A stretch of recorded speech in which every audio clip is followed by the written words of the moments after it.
atrofida o'sha podvalda yotdim, qo'l oyog'im bog'lagan.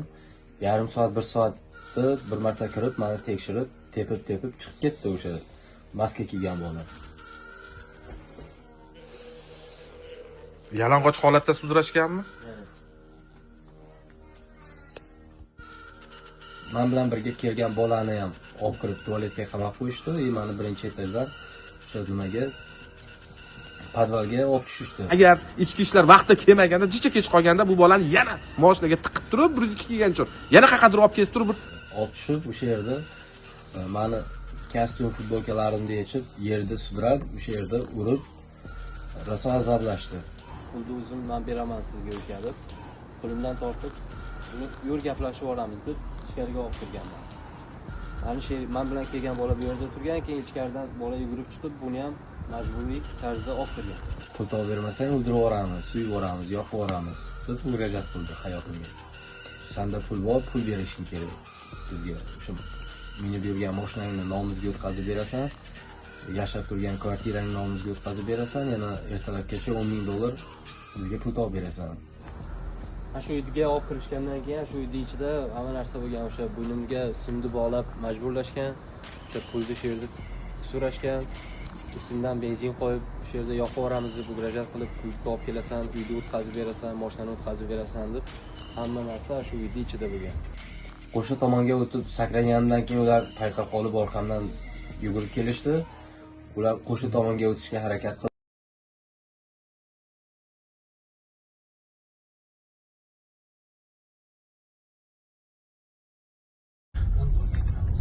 bu nima bu qabristonmi ro'paradagi? Xilvat joylar ekan-ku. Qayerga yuramiz?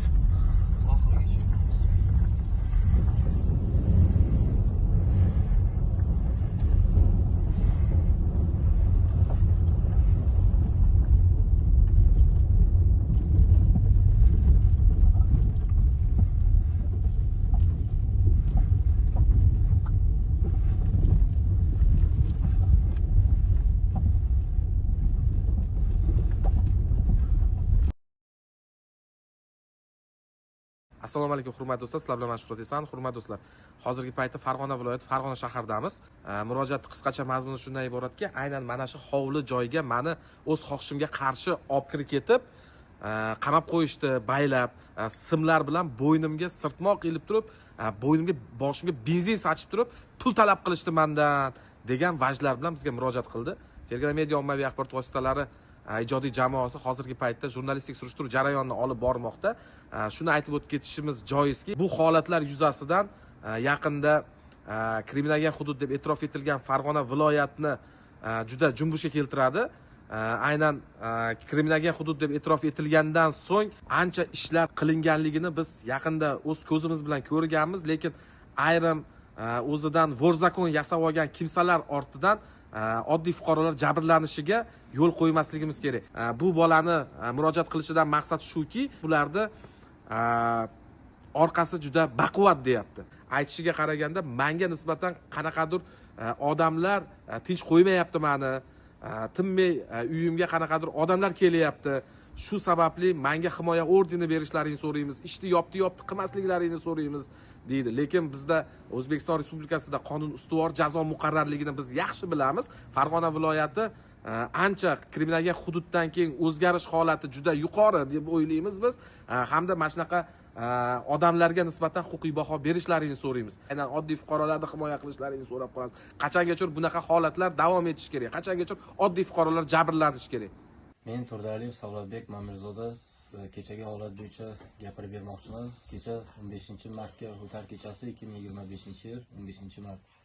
Bir o'zimizni tanishimiz bilan muomalamiz bor edi. 5,800,000 pul berish kerak edi. Telefon qilib chaqirdi, lokatsiya jo'natdi.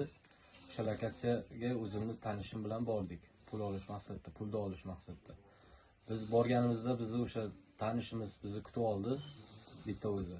Bu bola bilan mashinadan tushib salom alaykum qilib turgan joyimizdan begona shaxs chiqib keldi. Chiqib kelib o'sha so'radi. Bu bola qancha pul, Alixan degan bola chiqib keldi, so'radi. Bu bola qancha pul berish kerak, qancha qarzi bor.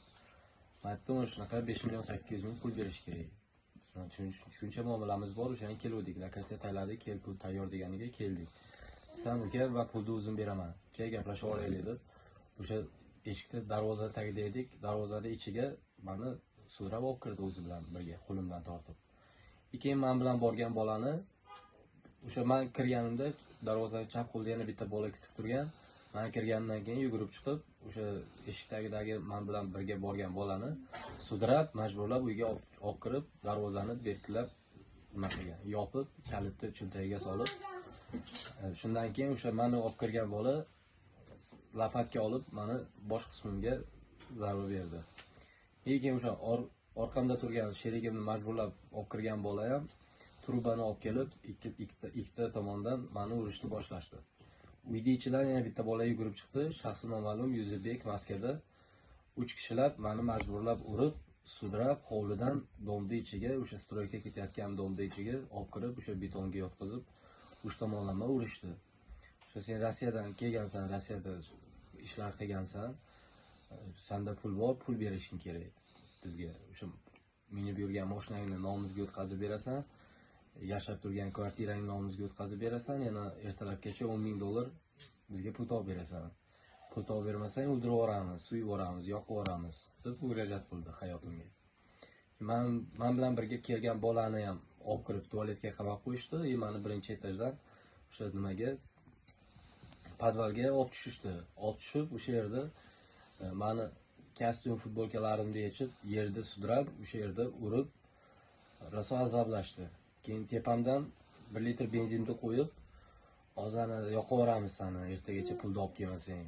deb majburlashdi. Men aytdim, "Men uyimni o'tkazib bera olmayman, xohlasang mashinamni nomingga o'tkazib beraman. Yo'q desang mashinamni sotib naqd qilib beraman" deb preglagat qildim ularga, taklif qildim.